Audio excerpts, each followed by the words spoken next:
राम राम। कुछ 7.5 अफेक्टेड लोगों का प्रश्न था कि कुछ लोगों को मेंटली कुछ करने का इच्छा नहीं हो रहा है, या आलसीपन सवार है, या प्रोकास्टिनेशन का मात्रा कुछ ज़्यादा ही बढ़ा हुआ है। और ऐसे कंडीशन में कुछ करने का इच्छा नहीं होना, लेट में उठना, एक्सरसाइज वगैरह करने का इच्छा नहीं होना, वॉकिंग करने का इच्छा नहीं होना, और किसी भी काम में मन नहीं लगना, या जो आदमी को एक उत्साह लगता है उस उत्साह का कमी होना, और मन ब्रेकडाउन हो जाना, स्लो डाउन हो जाना, डंप हो जाना, इस प्रकार का परेशानी कुछ लोगों को इस समय चल रहा है। ये कुछ मकर वालों को हो रहा है, कुछ कुंभ वालों को तो होगा ही, क्योंकि शनि अभी भी कुंभ में बैठे हैं, तो वो एक स्वाभाविक बात है। मीन वालों को थोड़ा सा कम होगा क्योंकि द्वादश में बैठे हैं, लेकिन लग्न में राहु बैठा है, राहु बलम बाहु बलम, तो वो नेचुरल लेवल पे एक प्रकार का उग्रता, एक प्रकार का हायर ओवर कॉन्फिडेंस माइंड बना के रख देता है और आदमी को भ्रमित करने रखता है। तो समझ में आता नहीं है इस समय क्या हो रहा है क्या नहीं, तो वो समझ आने के लिए थोड़ा सा बेसिक टाइम लगेगा। ऐसे कंडीशन जब किसी लग्न राशि को शनि देखता है तो उनके साथ ऐसा होने का संभावना रहता है। तो उस क्षेत्र में ये बीमारी इस समय शनि का दृष्टि जिस घर में जिस भाव में जा रहा है वो होने का संभावना रहता है। तो जैसे मेष राशि के ऊपर, और अभी शनि का दृष्टि सिंह में है, वृश्चिक में है। सिंह को तो समझ में आ रहा है क्योंकि सप्तम का शनि फियर फोबिया देता है, तो फियर के कारण, भय के कारण इनके साथ इस प्रकार के इम्पैक्ट इफेक्ट दिखाई देंगे। कुंभ के साथ भी समझ में आ रहा है क्योंकि कुंभ में बैठा है शनि, जैसे स्लो प्लैनेट बैठे तो स्लो डाउन तो करता है, तो माइंड को भी, चंद्रमा के साथ बैठा तो माइंड को भी स्लो डाउन कर देता है या इनएक्टिव कर देता है। ये कोई बहुत बड़ा विषय बिंदु तो नहीं है। और सबसे बड़ा जो इम्पैक्ट अगर हम लोग देखने के लिए चाहें तो वो कहीं ना कहीं जैसे जैसे आपके नक्षत्र के पास चलता है, मून नक्षत्र के पास, तो कुछ मीन राशि वाली भी अफेक्टेड हो, लेकिन सबको ही एक साथ इफेक्ट नहीं होता है। हर एक कुंडली का अलग अलग स्थिति और व्यू रहता है, तो होता है। इस समय जैसे मीन राशि को अगर बात करते हैं तो नासमझ होना, जिद्दी करना, दोषारोप देना, और अपने सिस्टम, अपने मर्जी का नहीं होने के कारण अशांत होना, दुखी होना, या जो चाहते हैं अभी वो नहीं हो पा रहा होगा, तो स्वाभाविक बात है मीन राशि के लिए एक प्रकार का परेशानी जैसे कंडीशन रहना, लेकिन समझ में नहीं आएगा इस कंडीशन पे। जब तक वहाँ सरकट्टा बैठा है, सरकट्टा भागेगा तो फिर ओरिजिनल गेम वहाँ पर स्टार्ट होगा। नेचुरली इस समय कुंडली में, आकाश में शुक्र पीड़ित है, राहु के दृष्टि में था, फिर शनि के दृष्टि में आया, तो जितने महिलाएं हैं वो पीड़ित होंगे। ये मैं 2 महीना पहले से बताते आ रहा हूँ, और हो सकता है जिसका परिणाम आज कलकत्ता जैसे केस है। और मैं इसका बोला भी था कि महिलाएं अकेले ना जाएं, अपने कोई ओवर कॉन्फिडेंस ना समझें, महिलाओं को कष्ट होने वाला है। अब ये मीडिया में आ गया, कुछ मीडिया में नहीं आता है, और हर एक चीज़ सबके साथ होगा ऐसा माने नहीं है। कुंडली मजबूत है, गृहस्थिति मजबूत है, तो ऐसा कुछ होता नहीं है। लेकिन बेसिक बात तो यही है कि कम ज़्यादा, किसी को कम होता है, माइक्रो लेवल होता है, किसी को बहुत ज़्यादा हो जाता है, किसी को रेप एंड मर्डर हो जाता है, सबके साथ तो समान नहीं होता है। लेकिन शुक्र पीड़ित आकाश में है तो महिलाएं, माताएं, बहनें कहीं ना कहीं से डायरेक्ट हो, इनडायरेक्ट हो, अलग अलग रूप में, किसी का बेटा का एक्सीडेंट हो गया तो वो पीड़ित हो गई, या किसी का पैसा चला गया, चोरी हो गया, वो पीड़ित हो गई, किसी का कुछ ले गए वो पीड़ित हो गई, या बिना कारण भी मन में एक अशांति भाव बने, चाहे कुंभ हो, मीन हो, मेष हो, चाहे मकर हो। तो इस प्रकार के एक्सेसिव सोच के कारण ब्रेन ज़्यादा सोचते सोचते और सोच नहीं पाता है। लेकिन इस प्रकार के जो सिम्टम हैं, इस सिम्टम के पीछे रहस्य और कारण क्या है? तो इसको भी बोलते हैं मेंटल कॉन्स्टिपेशन, और ये बीमारी शुरू होता है फिजिकल कॉन्स्टिपेशन से। नेचुरली शनि का 7.5 लगे, महादशा लगे तो आदमी को स्लो डाउन कर देना, सोचने समझने का मौका नहीं देना, या सोचे समझे लेकिन समझ में नहीं आए, या क्या हो रहा है समझ नहीं पा रहा है। ऐसा होने के पीछे रहस्य क्या है, कारण क्या है, समझने से परे रहता है। तो आदमी उस समय एक प्रकार का बेवकूफ़ी करने लगता है। और देखिए 7.5 में गलती नहीं हो कब होगा, शनि महादशा में गलती नहीं हो कब होगा, इस समय आपसे झूठ धोखा फरेब नहीं हो कब होगा, इस समय आपके जीवन में धन का कमी नहीं हो फिर कब होगा, इस समय आपके अपने लोग धोखा नहीं देंगे तो कब देंगे, इस समय आपका मान सम्मान हानि नहीं होगा तो कब होगा, इस समय लभरा लभरी केस में ब्लैकमेल नहीं होगा तो कब होगा। ये तो कॉमन इफेक्ट है, किसी को ज़्यादा हो जाता है, किसी को कम हो जाता है, और यही बात तो इतना दिन से समझा के आया हूँ।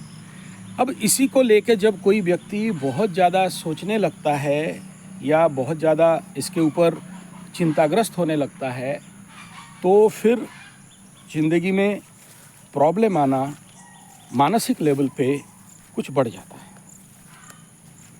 और इसके लिए रेमेडी क्या है, मेडिसिन क्या है, इलाज क्या है कि ऐसे ब्रेन डॉम्फ लेवल से बाहर निकल पाएँ, ऐसे मनोस्थिति से बाहर निकल पाएँ, ऐसे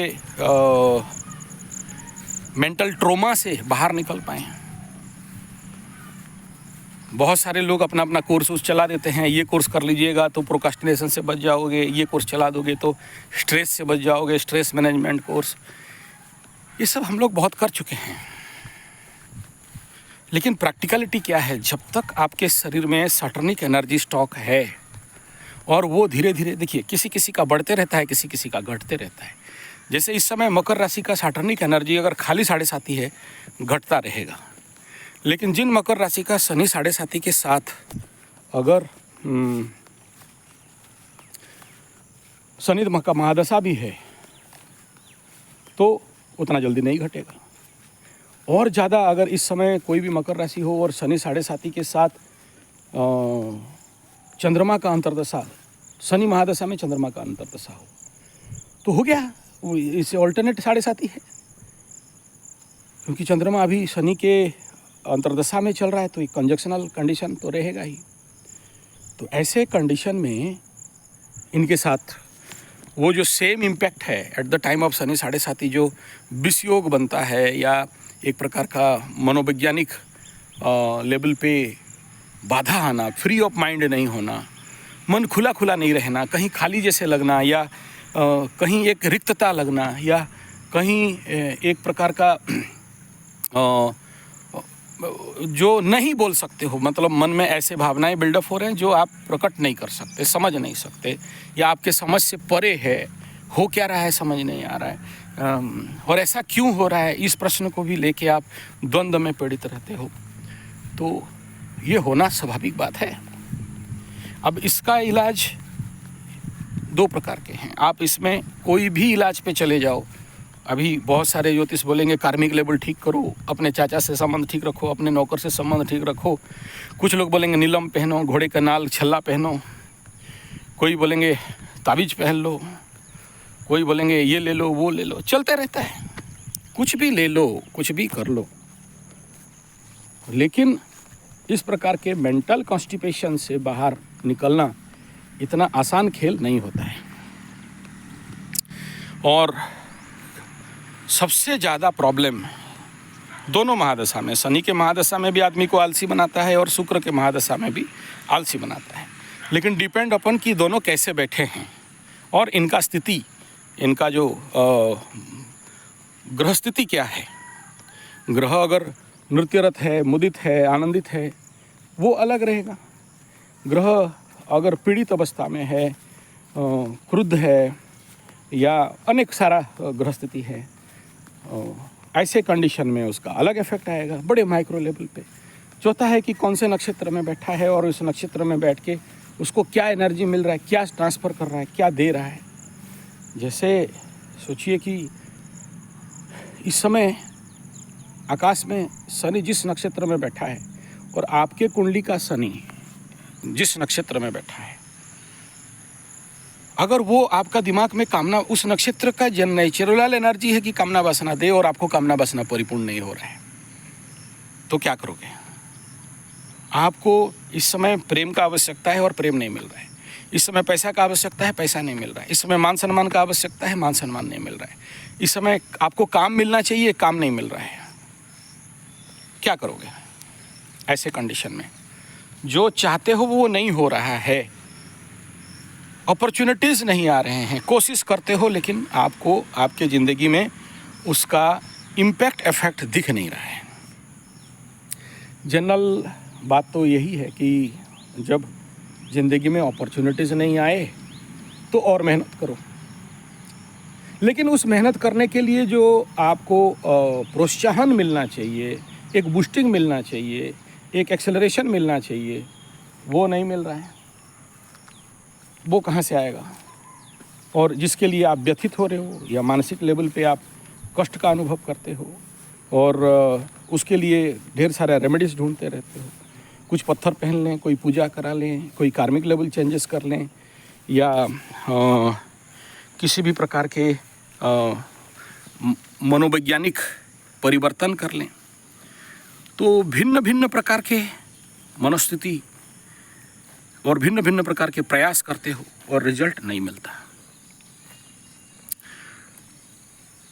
तो क्या करना चाहिए? और इस प्रकार के डम्फ माइंड, आलसी माइंड तो आलसी शरीर बनाता है। अब इस समय हमारा सबसे बड़ा गलती क्या रहता है? गलती यही रहता है कि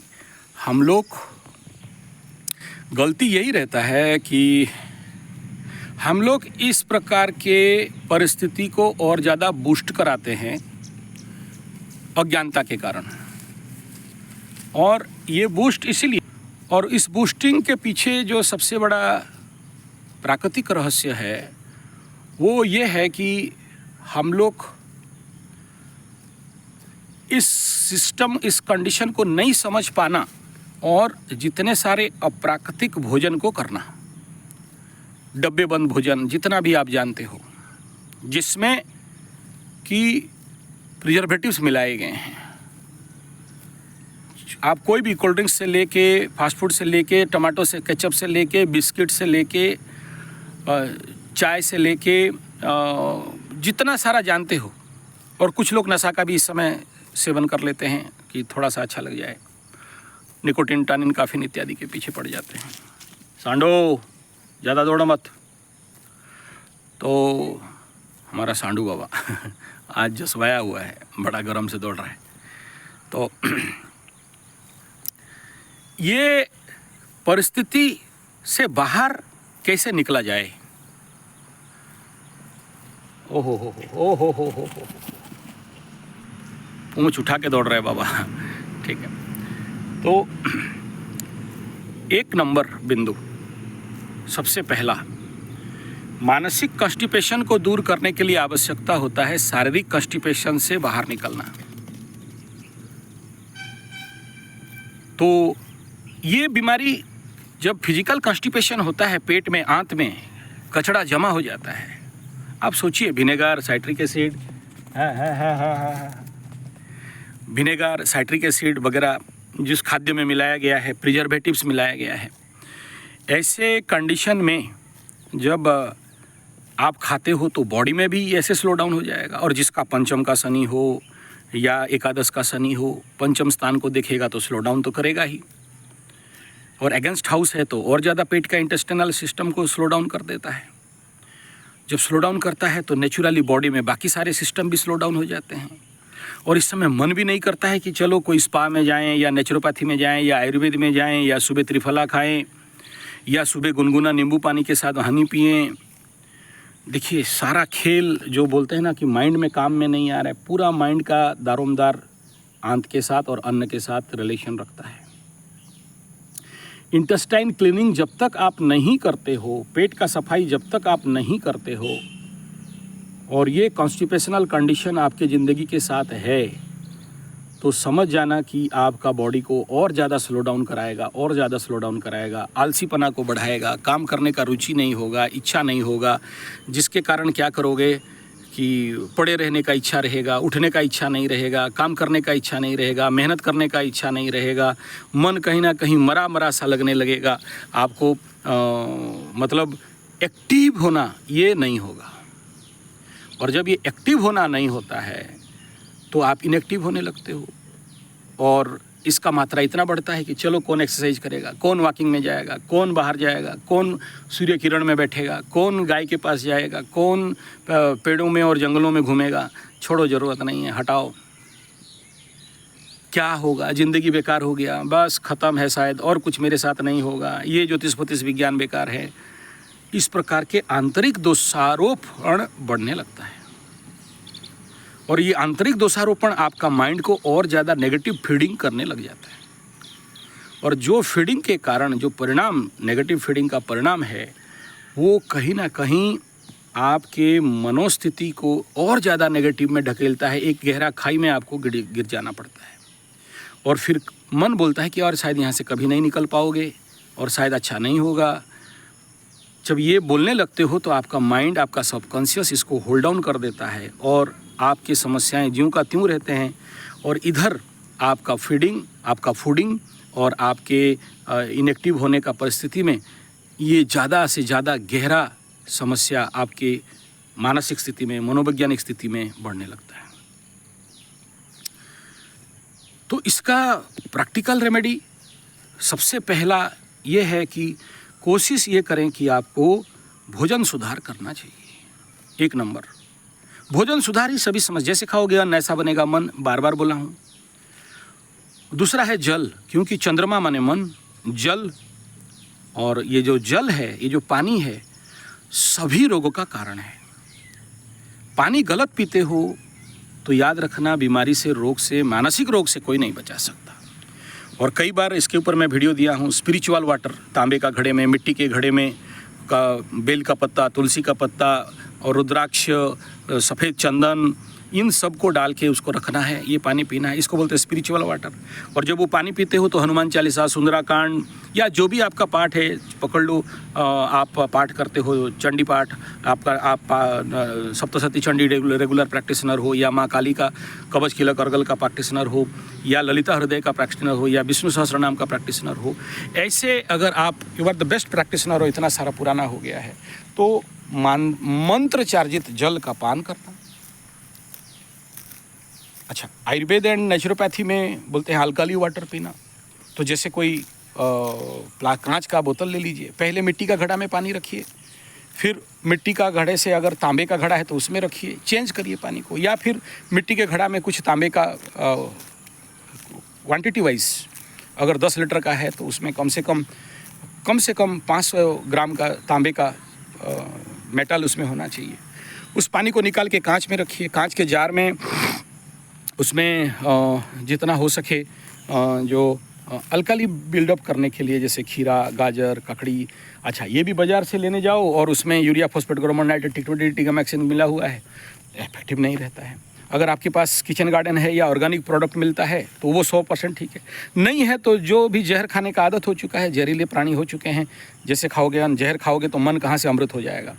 तो ऐसे कंडीशन में उसको वहाँ डाल दीजिए थोड़ा सा, पॉसिबल है नींबू, पॉसिबल है कड़ी पत्ता, पॉसिबल इस प्रकार के कुछ डाल दीजिए।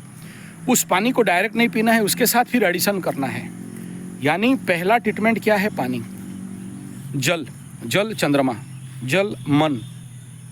जैसे पियोगे वाणी ऐसा होगा, जैसे पियोगे पानी वैसा होगा वाणी। तो वाटर ट्रीटमेंट करना जरूरी है। नेक्स्ट है पिरामिडिक वाटर। ये अगर आपका पानी को पिरामिड में चार्ज कर देते हो और पिरामिड में चार्ज करके उस पानी को आप रख के पीते हो, वो बहुत ज़्यादा इफेक्टिव रहता है। अच्छा, ये तो हो गया बेसिक बात। तो टॉपमोस्ट बात क्या है, मन के साथ रिलेशन गौ माता का है। हमारे जो अच्छा ये जर्सी हॉल्स्टन फ्रीजियन दुगली गाय इसका नहीं, शुद्ध देसी गाय अगर आपके पास है। हाँ एक बात बता दूं, जैसे ये हमारे सांडू है जिसका पुत्र प्राप्ति नहीं होता है, सांड का मूत्र बहुत काम में आता है। काम में आता हूँ बोलो, पी पू दे के मेरे को परेशान नहीं करना। तो गोमूत्र से फिल्टर करके हम लोग बनाते हैं अर्क, गोमूत्र अर्क। अगर इसका रेगुलर इंटेक होता है, क्योंकि गोमूत्र में total 26 type of vitamin mineral contents पड़े रहते हैं, होते हैं, जो कि किसी भी विटामिन चीज़ में नहीं हो सकता है। तो उसका अगर आप पान करते हो और इसका डायरेक्ट रिलेशन आपके बॉडी का क्लेंजिंग में, मैं इसका वीडियो भी दिया हूँ।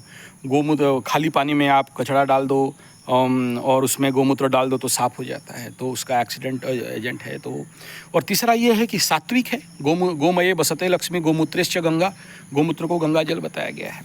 तो this is the best remedy for this.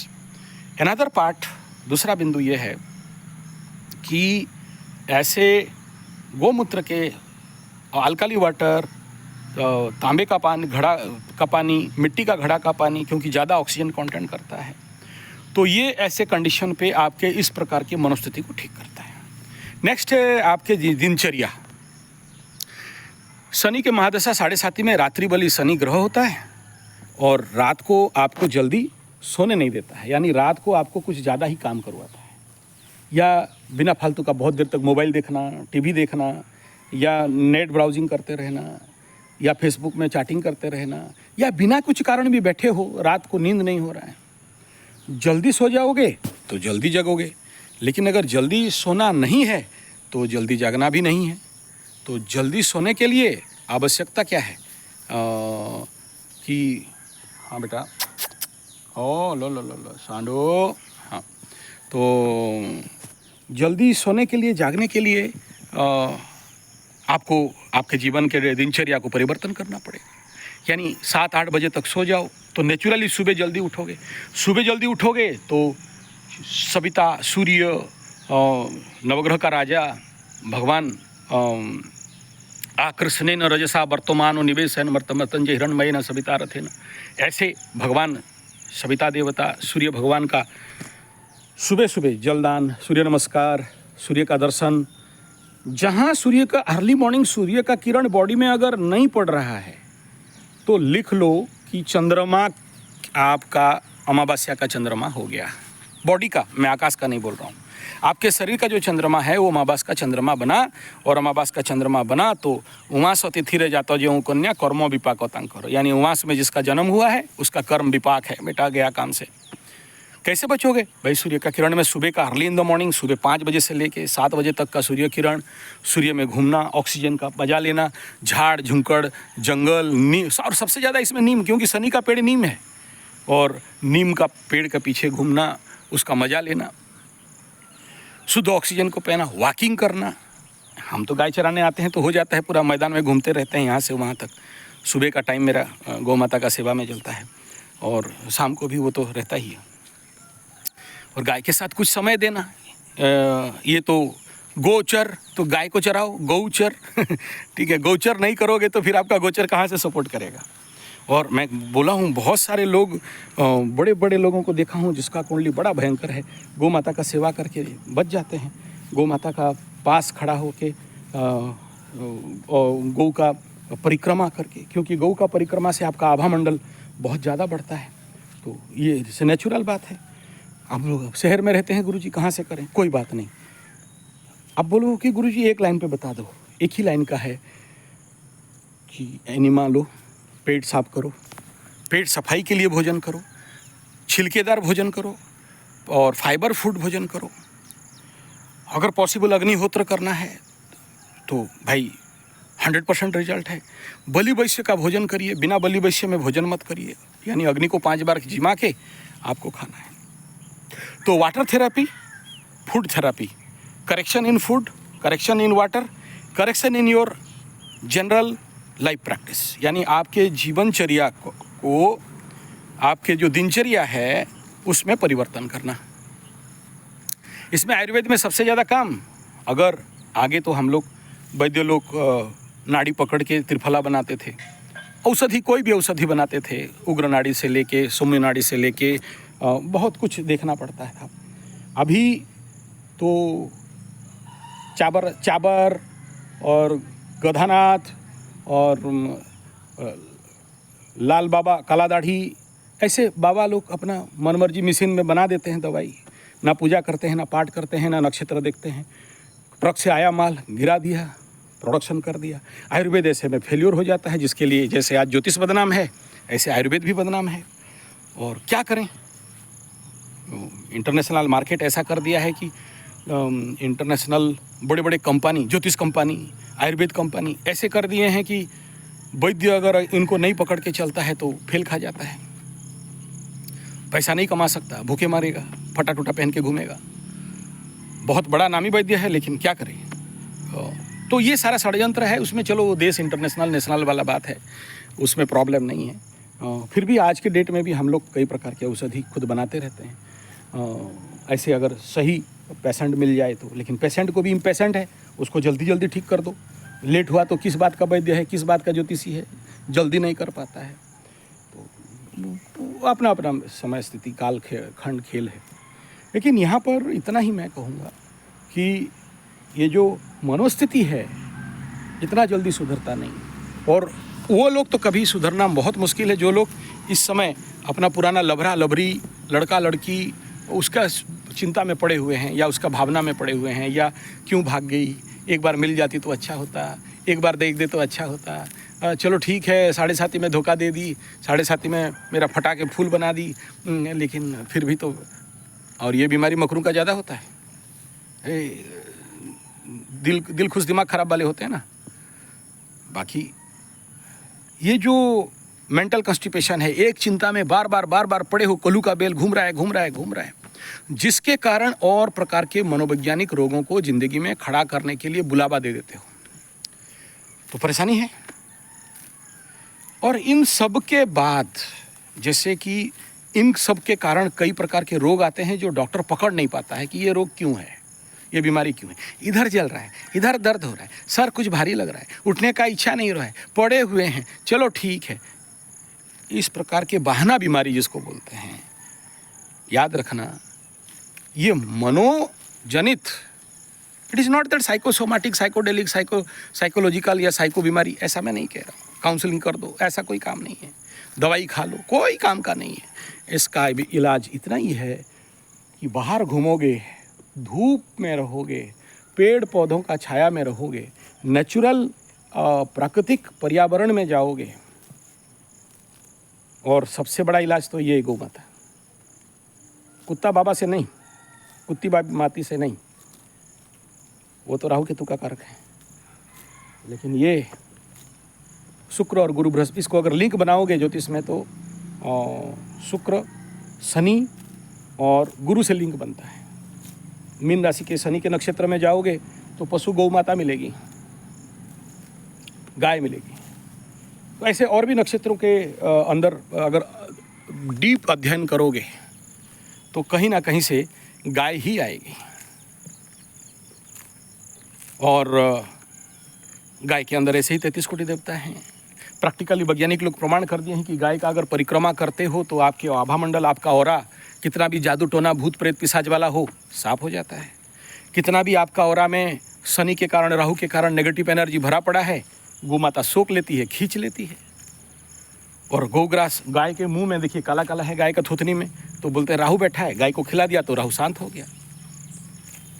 और शनि गाय का जैसे काली माँ काली उसके सिंह में, सर में बैठे हैं, तो शनि को बताया गया है सिंह। तो आप देखोगे सर्वदेवमयी गौ माता में गौ के शरीर में कहाँ कहाँ कौन कौन देवी देवता बैठे हैं उसका चित्र मिल जाएगा। केतु को कंठ में बताया गया, मुंह में राहु को बताया गया है, काली को यहाँ पर बताया गया है, और पूंछ में हनुमान जी को बताया गया, लक्ष्मी गोमूत्र में बताया गया, गंगाजल को गोमूत्र गंगाजल को बताया गया, गोबर में लक्ष्मी जी का वास बताया गया। इस प्रकार का अलग अलग देवी देवता और नवग्रहों गाय के अंदर हैं।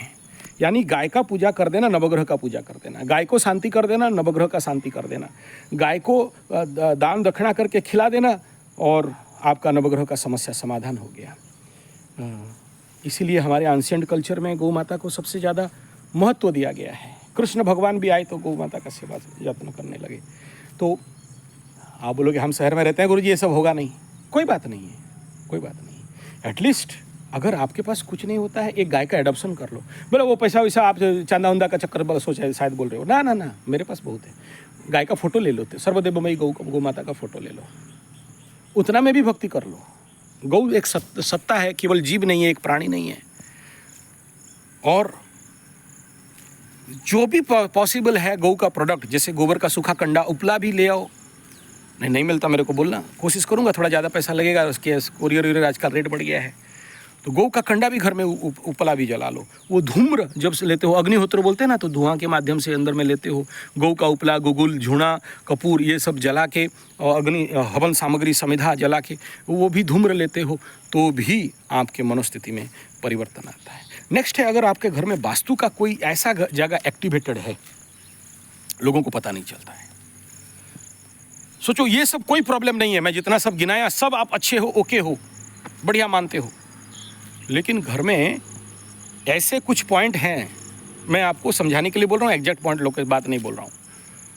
सोचो, घर में जैसे वास्तुमंडल में 64 और 81 और अन्य अन्य पद वगैरह हैं, अन्य अन्य स्थान वगैरह हैं, और आपके अज्ञात में आप कुछ ऐसे, या आपका ज्ञान नहीं है, आपके घर का वास्तुमंडल में कुछ ऐसे जगह को ट्रिगिंग कर दिए हो जो कि आपके घर के बच्चों को एडिक्शन करवाता है, दारू, पान, बीड़ी, सिगरेट, गुटखा में लेके जाता है। या ऐसे समझ लो कि ऐसे कुछ नेगेटिव भूत, प्रेत, पिशाच, डायन, चिरगुन या दानव वाला स्थान, क्योंकि खाली देवता नहीं है वास्तु में, दानव भी बैठे हैं, तो आपके घर में दानव का जगह एक्टिवेटेड है। कई कारण से है, बहुत सारा विषय बिंदु है जिसको अभी यहाँ एक्सप्लेनेशन करना और ज़्यादा लंबा हो जाएगा, मैं कम से कम समय में रखने का कोशिश कर रहा हूँ। तो वहाँ से एनर्जी फ्लो हो रहा है घर में, और आपको इस प्रकार का इम्पैक्ट, मनोवैज्ञानिक इफेक्ट दे रहा है। तो उसके लिए एनर्जी टेस्टर है, या फिर गैल्वेनोमीटर टेस्ट है, या फिर पेंडुलम टेस्ट है जो एनर्जी टेस्ट कर सकते हो, या वो जो स्टिक है उस स्टिक में भी टेस्ट कर सकते हो।